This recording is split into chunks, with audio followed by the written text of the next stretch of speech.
Good morning friends, দেখো কোথায় চলে এসেছি। এটা দুদিন আগের ভিডিও। তো সারা দিনের একটা হেকটিক ডের পরে কিছু কাজের জন্য গেছিলাম একটু সিথির মোড়ের দিকে। তো প্রায় 9:30 পৌনে 10টা বাজে।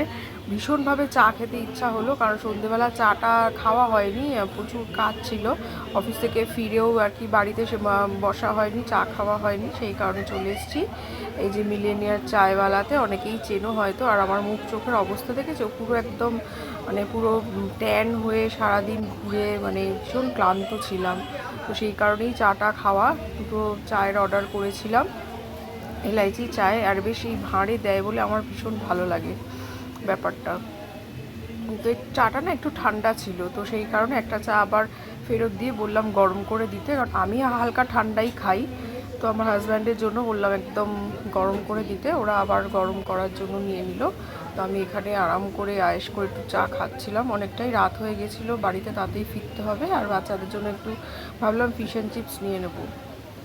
তো সেই জন্য পার্সেলের অর্ডারটাও করেছিলাম, এখানে দিয়ে দিয়েছে আবার ওই চাটাই বেশ গরম করে।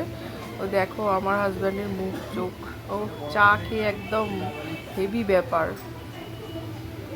তো চাটা ভালো করে আয়েশ করে না খেলে কি হয় বলো বন্ধুরা? আজ কে কে বলো তো এখানে চা লাভার আছো আমার মতো, অবশ্যই কমেন্ট করে জানিও। আমার তো ভীষণ প্রিয়, চা কফি ছেড়ে আমি চা খাই আর কি।